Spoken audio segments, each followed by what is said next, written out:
Welcome back to another FPL video and podcast. This will be my updated draft where I'll discuss the changes I've made to my 15-man squad, and I'll discuss key topics such as Erling Haaland, priced at 15 million, should we go for him, and can we build a balanced team with the Norwegian striker? I'll be answering questions like that throughout this video and podcast, so be sure to smash the like button and subscribe for new if you enjoy it. There will be much more content headed your way over the next month or so you're provided the ultimate Game Week 1 coverage. Best goalkeepers, defenders, midfielders and forwards is coming up. The same goes for budget players, and let me know down in the comment section below what other kinds of videos you want to see on the channel. But without further ado, let's jump straight into it. I discussed the key changes to FPL in my first draft video and podcast, so be sure to check that out. But as always, we have to choose 2 goalkeepers, 5 defenders, 5 midfielders and 3 forwards. Our budget is 100 million. We have a new chip in the mystery one, which we won't find out about until January, and the rest of the chips are exactly the same as before. The bench boost, where everyone on your bench contributes towards your score. Also the free hit, where you build a team specifically for one game week only, then your team reverts to how it was before you activate the chip. The wild card, which enforces permanent changes to your squad, and the triple captaincy, where your captain score is tripled instead of doubled as usual, and you can't play 2 chips at the same time. So hopefully those that are new to FPL have a nice little overview there. But let's jump straight into this updated draft with the 2 goalkeepers. Alisson had his worst season FPL-wise with only 107 points. He wasn't even in the top 10 highest-scoring goalkeepers in the game, but he's still priced at 5.5 million, and historically, he's a very good option. When you look at the top teams and you look at David Ryan, Edison or Ortega, their saves and bonus points potential is nowhere near as high as Alisson, who also delivers goal contributions very often. So in 4 out of his 6 seasons at Liverpool, he has got at least 1 goal contribution, and that's very impressive. Of course, he was the last goalkeeper to score a goal in this competition, and in the Premier League in the last campaign, he made 83 saves and delivered 9 bonus points. Now, Liverpool are top of the FDR for the first 6 game weeks, and they have some very plum fixtures like Ipswich Town away, Brentford, Nottingham Forest and Bournemouth all at home. Those are very encouraging, and that's why I would recommend going for a Robertson or Trent Alexander-Arnold in the backline. Even Van Dijk or Quansah, should he start, they could offer very good value in the heart of the defence, and Alisson is a cheaper option than 3 of those I just mentioned in Van Dijk, Robertson and Trent Alexander-Arnold, with only a 5.5 million price tag. But I do recognise that it's quite steep for a goalkeeper, and typically you'd rather go for someone priced at 4.5 to 5 million. In terms of 4 million goalkeepers, none of them are going to start as things stand. And if you look at Ward or Iverson, that was the case 2 years ago, but now it's Hermansen who is the number 1 for Leicester City. So at the moment, I'm going for Turner as my backup, but he could be the 3rd choice goalkeeper for Nottingham Forest, and that's why I might go in a different direction here as my backup goalkeeper. You could go for 2 4.5 million options in this position in Henderson and Jose Sarr, to name 2 particular examples, but I'm not a big fan of rotating goalkeepers generally, and I think the most likely thing for me when I build my team selection in 1 month's time is to go for 1 pure starter. It could be an Alisson, Pickford or another goalkeeper to be discussed in future videos and podcasts, and then go for a 4 million backup like Turner. My main issue with Turner is his ownership, which is very high at 24.3%, and that means his price could go down quite early into the season, especially if he turns out to not get any game time, which is very likely. Sells was the number 1 towards the end of last season, so I don't think Turner is really worth discussing too much, and he's either the 2nd or 3rd choice for Nottingham Forest. They did sign a goalkeeper very recently as well. So despite Vlachodimos leaving the club in that swap deal with Anderson from Newcastle, it looks like Turner isn't going to break into the team like he did at the beginning of last season. So the signing of Carlos Miguel to Nottingham Forest probably puts Turner down in the pecking order even further, and that's going to be a shame, but it's all about your main choice, and at the moment, I've gone for Alisson between the sticks. Aston Villa were very impressive last season in terms of chance creation, attacking play and the amount of goals they scored, but defensively they were very lackluster, and that's why an Aston Villa defender isn't nailed on for me. Quansah offers the best value at 4.5 million, and that's why he's a template pick but for 0.5 million more, you get Maatsen, who has far more attacking potential, and he showed it at Borussia Dortmund during that loan spell. And if you played UCL Fantasy last season, you would have seen how impressive he was in that fantasy format between match day 7 to 13 in the knockout stages. He even scored a goal, got a lot of ball recoveries, which unfortunately isn't a factor in Fantasy Premier League this season, and it never has been the case, but he can still offer goals and assist potential, and I think Aston Villa will keep more clean sheets this season and be a more solid defensive unit. My main issue with Maatsen though is the rotation with the other left back options in Alex Moreno and Luca Dean if they both stay at the club, which does seem unlikely. For Aston Villa to have 3 left backs of that quality does seem a bit strange, but Maatsen could also play further up the field, and they can play with 2 left backs if they want to be more defensive against the best teams. I wouldn't be surprised if Unai Emery went for such an approach, but you also have Morgan Rogers who can impress on the left hand side, and he certainly has done during pre-season. So Maatsen is definitely a good shout with less than 6% ownership, and if he can carry on that form from Borussia Dortmund to the Premier League, I think he could be one of the standout options at just 5 million. So keep an eye out for Maatsen. If you don't go for Konsa or Emi Martinez, Maatsen will be the most exciting Aston Villa defender, and by quite some distance as well. Next up in my defensive line is going to be a 4.5 million option. He might not be as solid as his 5 million counterparts in goal or the centre backs alongside him, but I think Mykolenko at 4.5 million offers decent value, and his ownership is less than 10%. He missed a lot of the Euro 2024 campaign due to injury, and he is fairly injury prone, which is why I think Pickford, Tarkowski and Branthwaite are more reliable options in that defensive line. They'll play more minutes and also get more points in the process, but there is a 0.5 million difference in price, and while Mykolenko is on the pitch and starting at the same time, I think his ceiling is slightly higher than the other 3 players in question due to bonus points and assist potential. It's nothing spectacular, it's not going to be a Trent Alexander-Arnold level of attacking returns, but it's still fairly impressive for a 4.5 million option in that defensive line. The Toffees top the fixture difficulty rating until game week 14 with only 3 games versus last season's top 6, which is Spurs and Aston Villa away as well as Newcastle at home, and Mykolenko delivered 9 clean sheets, and Everton in general kept 13 overall. Only Arsenal were able to deliver more clean sheets throughout the season, and Mykolenko only played around 2,400 minutes, yet he was the 22nd highest scoring defender in FPL with 101 points. So I think his ceiling is very high for a 4.5 million option, arguably the highest of any that we have at our disposal, such as Yoro, Lisandro Martinez, Konsa, Joachim Andersen, although that's certainly a debate, and because of the injury records and also how nailed on they are, you could argue Mykolenko isn't as secure as those players, but his ceiling definitely compensates for it. So I would recommend Mykolenko to at least consider him, and in general, because of the fixtures, one of Pickford, Tarkowski, Branthwaite or Mykolenko is definitely a great shout, and I think Everton could keep 4 or 5 clean sheets in the opening 14 game weeks of the season, and if you add an attack and return or bonus points in the case of Mykolenko, you could look at one of the highest scoring defenders for the opening portion of the season. You just have to hope that Mykolenko can stay fit. Next up is another 4.5 million option, and I think many of us will be going for these cheaper alternatives in the defensive line. I know Gvardiol, Saliba, Gabriel, Robertson and Trent will all be very appealing, and there's still some merit to going for them, but if you look at the change to the bonus point system and also the alternatives at cheaper price points, I think it makes sense to go for some 4.5 million options and to kind of stack your defensive line with these players. So I'm going to go for Robinson at the moment. This is not locked in, and we have so many options to choose from at 4.5 million that this is going to change week on week, and my next draft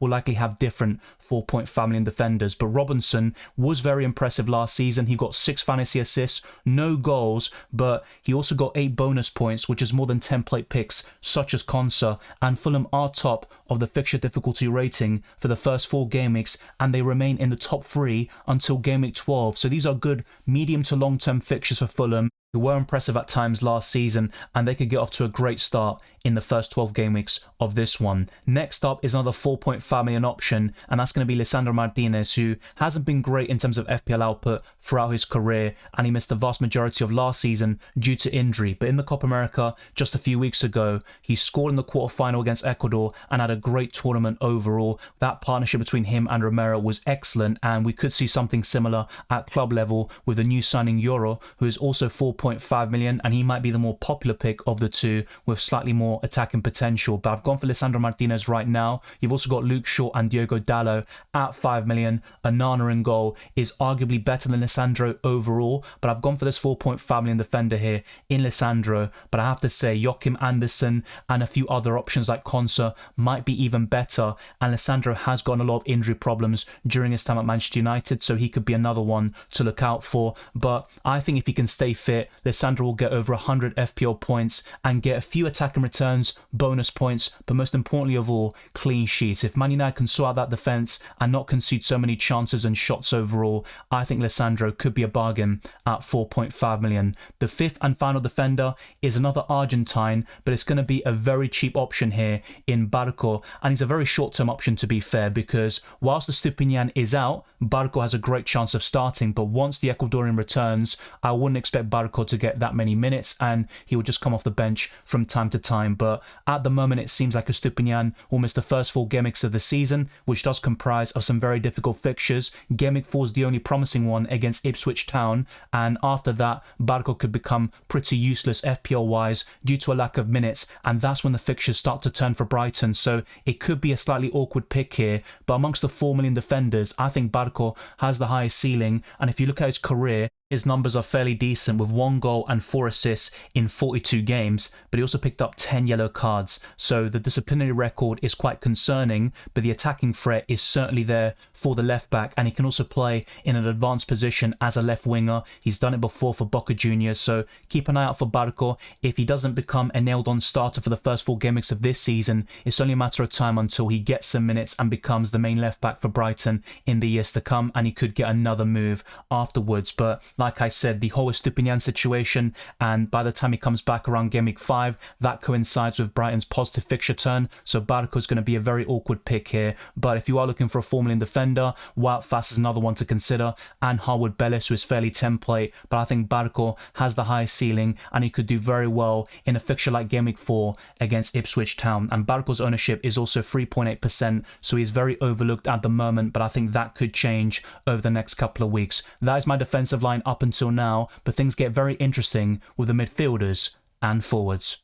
You probably won't do a Cole Palmer in terms of obliterating his value, but Nkunku is underpriced at 6.5 million, and I believe he could be one of the highest scoring midfielders in the game if he can stay fit, because last season he missed the vast majority of that campaign due to injury, and he only got 29 points as a result. But 3 goals and no assists in 437 minutes is fairly decent, and he got 4 bonus points in that time. Throughout his career, he has 98 goals and 66 assists in 308 appearances. They include some youth level games, but not too many, and Chelsea have excellent fixtures between game weeks 2 to 7, but that game against Manchester City in match day 1 is enough to put people off, and I can understand that. But going for 2 or 3 Chelsea players from the get-go is still a viable strategy. You could bench them against Man City and then start them in every single game week up until game week 8. So Nkunku is definitely my favourite Chelsea attacker, with the obvious exception of Cole Palmer, of course. But if you want to cover him in any sort of way, Nkunku would be my recommendation. Nicholas Jackson up front is still fairly decent, but I wouldn't go for anybody else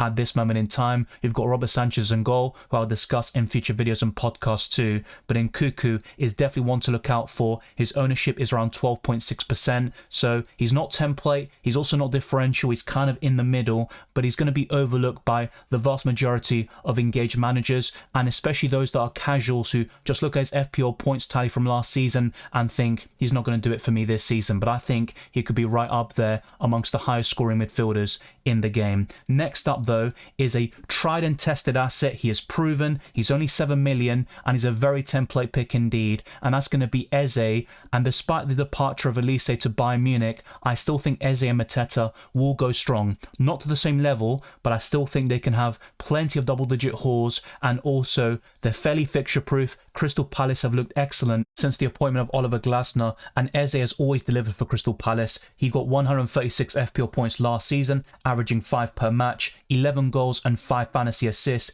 11 bonus points, strong underlying numbers all round, and the standout would be 83 shots in only 27 appearances, and not all of them were starts. And the Eagles are second in the FDR until Game Week 6, and they remain in the top 3 until Game Week 14. So another case of good long-term fixtures, and this time it's for the Eagles. Elisa's departure, I think, will be a massive blow to Crystal Palace, and they might struggle and experience a drop-off compared to the end of last season, but I still think they'll win quite a few games. They'll finish quite high up the table and score a lot of goals, with Eze and Mateta being the two main culprits there. His ownership is 33.2%. He's a very template pick, one of the highest owned players in the game. In fact, his ownership is higher than a certain Erling Haaland up front. But next up, I'm going for a lower owned midfielder with explosive potential. He's very expensive, and his fixtures are quite mixed bag to begin with, but Heung-min Son should be considered at least. I'm not saying I'm going to start the season with him, but we have so many options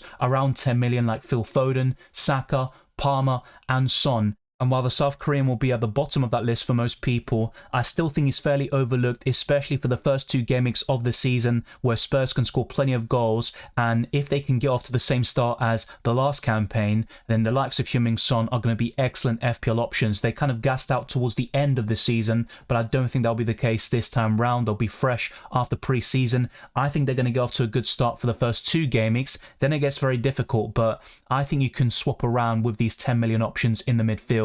And Son could be a sell round Game Week 3, but he is fixture proof anyway, so it's not a guarantee to do that, and he could still be a keep for the foreseeable future. He got 17 goals and 10 fantasy assists last season. Better underlying stats than he ever did before, but there's always a massive overperformance, especially when you look at his goals compared to his XG, which was only 11.49 last season. 85 shots and 68 chances created was also fairly impressive, but look at Eze, who played far fewer minutes than Son, yet only 2 fewer shots than the South Korean. The fixtures are quite mixed bag overall, despite the opening 2 looking promising for Heung-min Son, and I think Johnson offers the best value in the Spurs midfield. But if you want another alternative to Heung-min Son and you still want to cover Spurs offensively, James Maddison typically starts every single campaign very strongly. Then he has injuries in the second half of the season and then ends it very poorly once he returns. But to begin a campaign, I'd always recommend James Maddison, and he was in one of my first drafts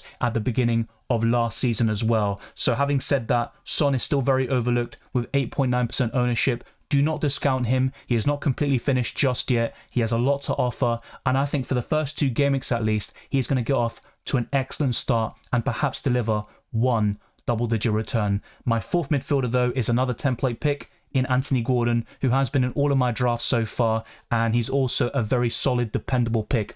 Not necessarily away from home, but in home matches. He only blanked twice at St James's Park. That was an incredible record. I don't think he'll do it again this season. He'll probably blank in the first few home games already, but he's still going to be very solid and consistent. He's got a great record against the top 6 clubs, and his underlying numbers are fairly solid overall, and that's why he's fixture proof. Even when Newcastle's fixtures get quite tough around Game Week 5, I still think Gordon can deliver in the tougher games there. So the only concern would always be with that away record, which I believe he'll improve this season. His ownership is 37.3%. He is the highest owned midfielder that I own, because next up is another differential who's only 5.5 million. I'm not particularly sure about this pick, and that's going to be Hudson-Odoi. For me, Chris Wood is probably the best way of covering Nottingham Forest defensively, especially with Awani missing pre-season, and that opens the door for Chris Wood to be the main striker. You've got Gibbs-White, who's solid, dependable. He'll start every single game. He's got bonus points potential as well,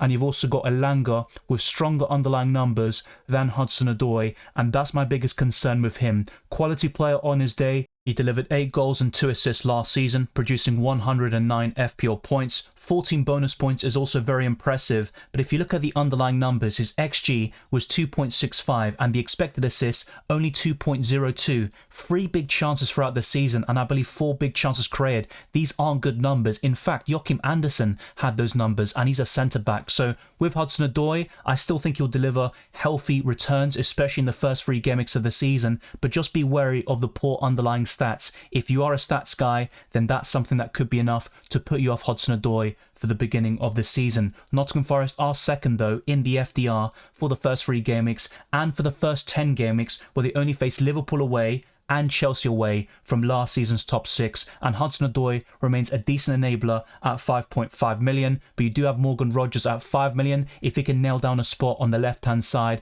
I'd rather go for him. And as I mentioned earlier, Chris Wood would be my favourite Nottingham Forest attacker in isolation.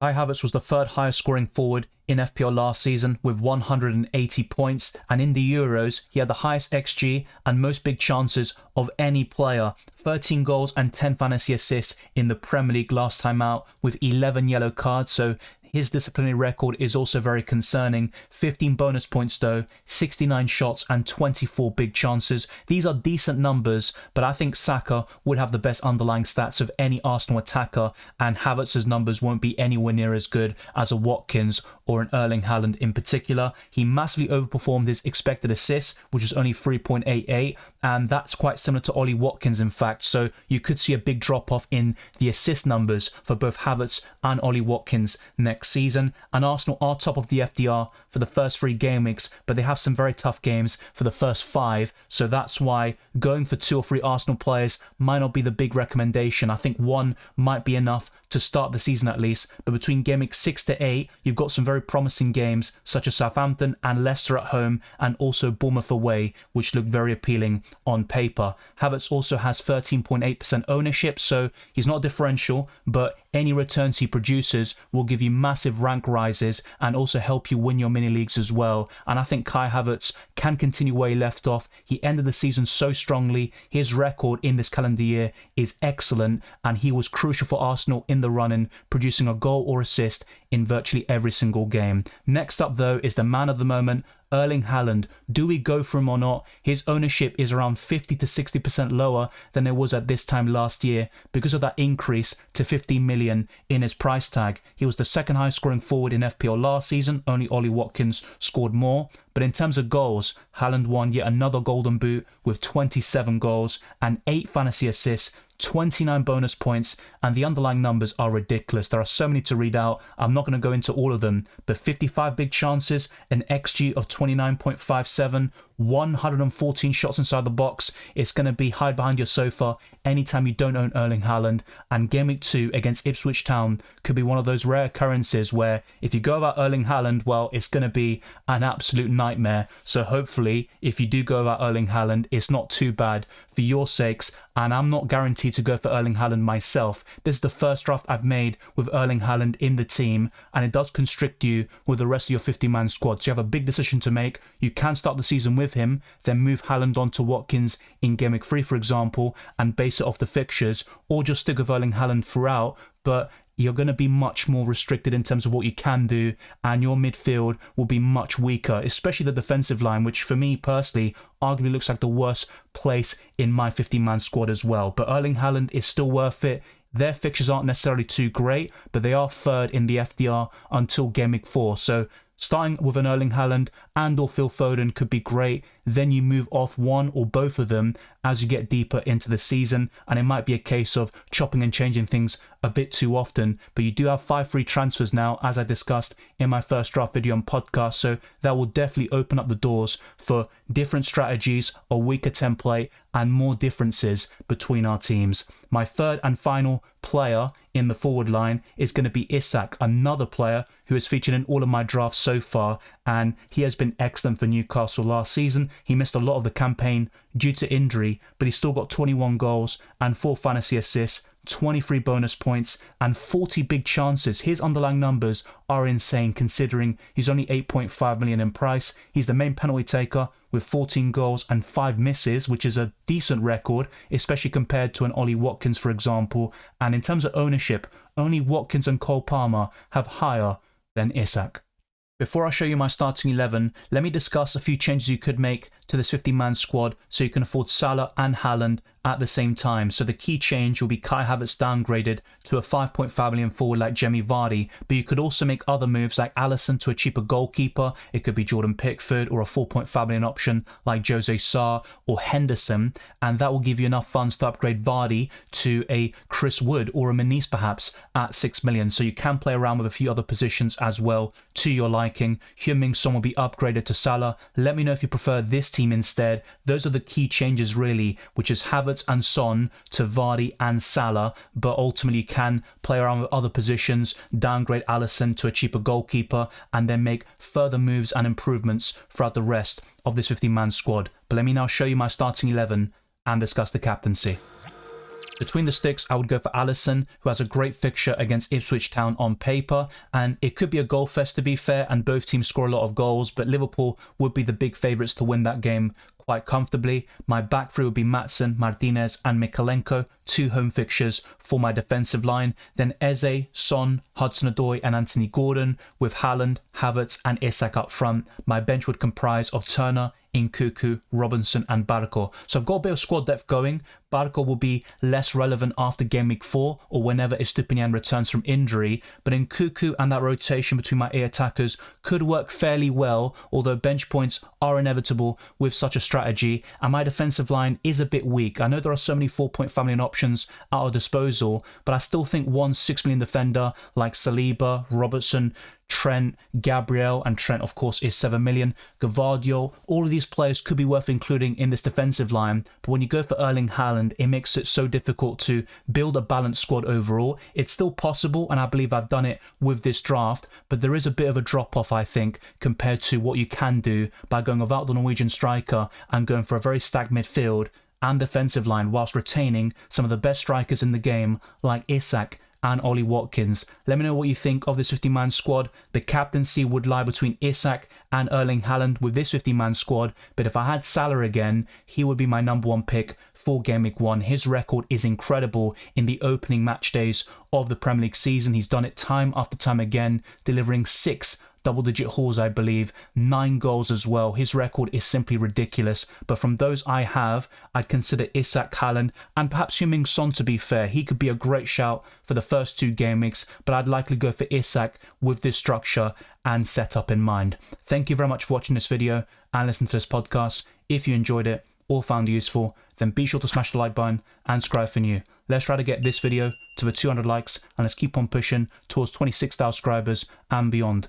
Follow me on Twitter and Instagram, DylanRCM, and check all the other links in the description below for my Patreon and the channel memberships, the Discord server, FPL League, Drafthound, and also Spotify. Leave a 5-star review on my podcast. It goes a long way to supporting my channel. I wish you all the best of luck for Game Week 1 and enjoy the rest of the summer break. And I'll see you next time.